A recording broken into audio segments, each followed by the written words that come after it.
Hello friends, my self अभी हम UPSC गो channel पर पढ़ाई कर रहे हैं। सबसे पहले जय हिंद और जय भारत।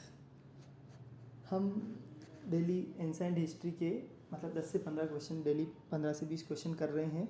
उसका बेनिफिट क्या मिलेगा आपको कि इससे आपको अपनी रैंकिंग का पता चलेगा। आपको ये पता चलेगा कि आप डेली आप किस पोजीशन पे हो। अभी आपको अगर अपनी पोजीशन का पता चल जाता है डेली, तो उससे आपको ये आइडिया लगेगा कि मुझे और कितना पढ़ना है। मैं डेली बोलता हूँ कि आपको सिर्फ 5 से 6 मिनट देने हैं और उसके अंदर हम बहुत अच्छे अच्छे क्वेश्चंस की प्रैक्टिस करेंगे। अगर आपको क्वेश्चंस आ रहे हैं, इसका मतलब आप सही बात करो। चलो, क्वेश्चन नंबर 36। गोत्र शब्द का प्रयोग सर्वप्रथम हुआ था अथर्ववेद में, ऋग्वेद में, सामवेद में, यजुर्वेद में।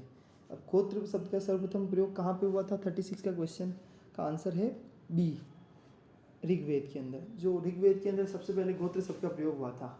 तो ये ऐसे क्वेश्चंस हैं जो हमने कहीं पढ़े ही नहीं हैं।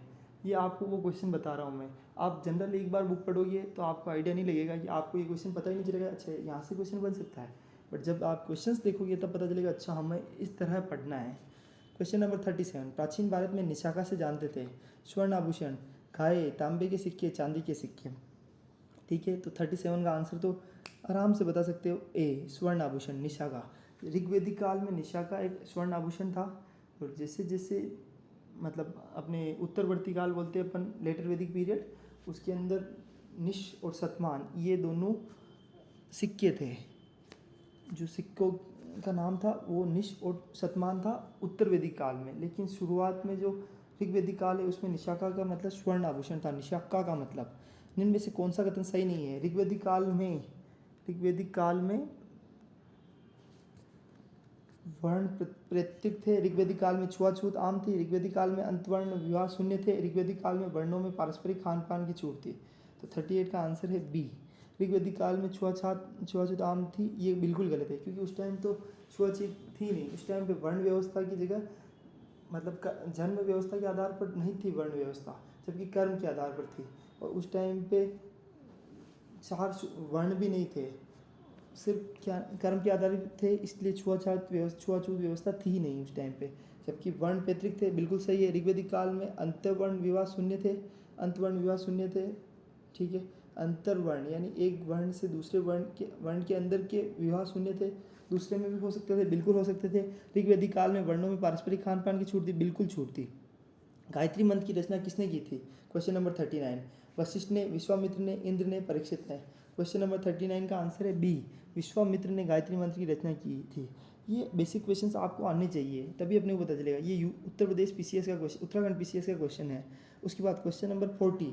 ऋग्वेदिक काल में निष्क किस अंग का आभूषण था? ऋग्वेदिक काल में अभी अपन ने निष्ठा का पढ़ा था। अब निष्क किस अंग का आभूषण था? कान का, गले का, बाहु का और कलाई का।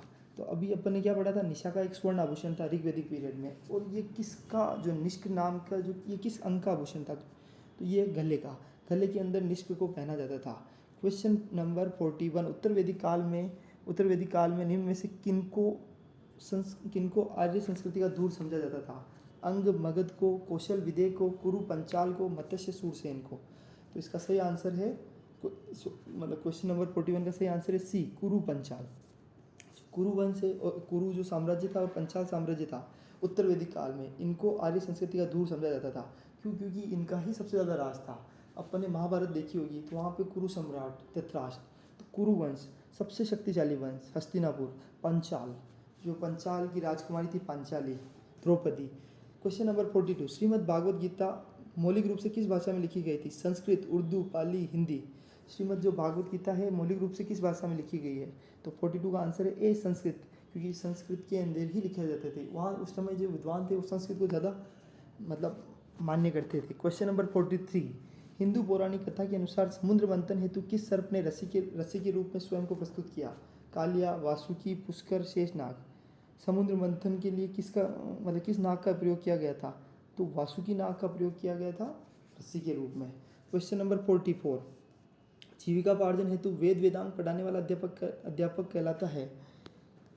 आचार्य, अध्वर्यु, उपाध्याय, पुरोहित। वेद वेदांग जो पढ़ाने वाला जो व्यक्ति है, इसको अपन क्या बोलेंगे? तो उपाध्याय। ठीक है, अपन ने इनको पढ़ा हुआ कि आचार्य अलग होता है, अध्वर्यु अलग होता है, उपाध्याय अलग होता है और पुरोहित अलग होता है। Question number 45। जिस ग्रंथ में पुरुष मेध का उल्लेख हुआ है वह है?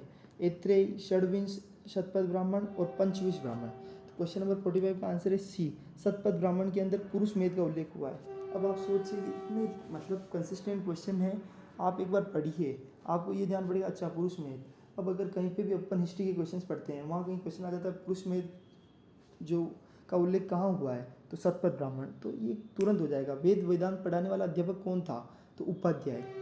ऋग्वेद में क्वेश्चन नंबर 46, ऋग्वेद में उल्लिखित प्रसिद्ध 10 राजाओं का युद्ध किस नदी के किनारे लड़ा गया, तो ये तो सिंपल सा क्वेश्चन है, पुरुषनी नदी। क्वेश्चन नंबर 46 के अंदर ए, पुरुषनी नदी के किनारे 10 राजाओं का युद्ध हुआ था। आर्य 5 राजा आर्य के थे, 5 राजा अनार्य के थे, ठीक है। और उसके बाद क्वेश्चन नंबर 47, निम्न में से किस नदी को ऋग्वेद में मातेतमा, देवीतमा, नदीतमा नाम से संबोधित किया गया है, तो सरस्वती नदी। क्वेश्चन नंबर 47 के अंदर भी सरस्वती नदी। क्वेश्चन नंबर 47 के अंदर सरस्वती नदी। क्वेश्चन नंबर 48, ऋग्वेद में से यव शब्द किस कृषि उत्पादन हेतु प्रयुक्त किया गया है, जौ, चना, चावल, गेहूँ। तो क्वेश्चन नंबर 48 के अंदर है ए आंसर, जो। ऋग्वेद में यव शब्द किस कार्य, यव मतलब जो शब्द किस कृषि उत्पाद हेतु प्रयुक्त किया गया है, तो जौ के लिए। क्वेश्चन नंबर 49, निम्न में से पूर्व वैदिक आर्यों का सर्वाधिक लोकप्रिय देवता कौन था। क्वेश्चन नंबर 49 का आंसर है डी, हाँ इंद्र। पूर्व वैदिक आर्यों का सर्वाधिक लोकप्रिय देवता कौन था, तो इंद्र। उसके बाद वरुण और अग्नि सेकंड नंबर पे, वरुण थर्ड नंबर पे। ये तीनों ही मतलब सबसे ज़्यादा पूजे जाने वाले देवते थे। फिर उसके बाद जब उत्तर वैदिक काल हो गया था, उसमें भगवान विष्णु और भगवान महेश का स्थान था। क्वेश्चन नंबर 50, उत्तर वैदिक काल में स्त्रियों की दशा के संबंध में निम्न में से कौन सा कथन असत्य है। स्त्रियों को उपनयन संस्कार का अधिकार नहीं था, उत्तर वैदिक काल की बात चल रही है। उसके बाद बहुपत्नी विवाह प्रचलित हो गया था, स्त्रियों को राजनीतिक सभाओं में प्रवेश की मनाही थी और स्त्रियों की शिक्षा वर्जित थी, ठीक है। तो क्वेश्चन नंबर 50 का आंसर ये बोल रहे हैं कि कौन सा कथन असत्य है, तो क्वेश्चन नंबर 50 का आंसर है डी। डी का मतलब हो गया कि स्त्रियों की शिक्षा वर्जित थी, जबकि स्त्रियों को शिक्षा वर्जित नहीं थी, स्त्रियों को शिक्षा अलाउड थी। उस टाइम पे भी बहुत सारी विदुषी महिलाएं थी, जबकि उपनयन संस्कार का अधिकार नहीं था, बिल्कुल सही जवाब। बहुपत्नी प्रभाव विचलित हो गया था, बिल्कुल सही बात, मतलब एक व्यक्ति एक से ज़्यादा पत्नियों से विवाह कर सकता था। क्वेश्चन और उसके बाद स्त्रियों को राजनीतिक सभाओं में प्रवेश की मनाही थी, बिल्कुल। तो क्वेश्चन नंबर 50 का आंसर है डी। आज हमने 15 क्वेश्चंस किए हैं। आप इन 15 क्वेश्चंस को डेली सिर्फ 10 से 15 क्वेश्चन हम डेली करेंगे। आपको ये देखना, अभी आप अपन ने नई चीज़ें क्या सीखी है कि जो पुरुष मेद होता है ये कहाँ मतलब कहाँ उल्लेख हुआ है, तो शतपथ ब्राह्मण में। वेद वेदांग पढ़ाने वाले व्यक्ति को क्या बोलते हैं, उपाध्याय। श्रीमद् भगवद गीता किस भाषा में लिखी गई है, तो संस्कृत के अंदर।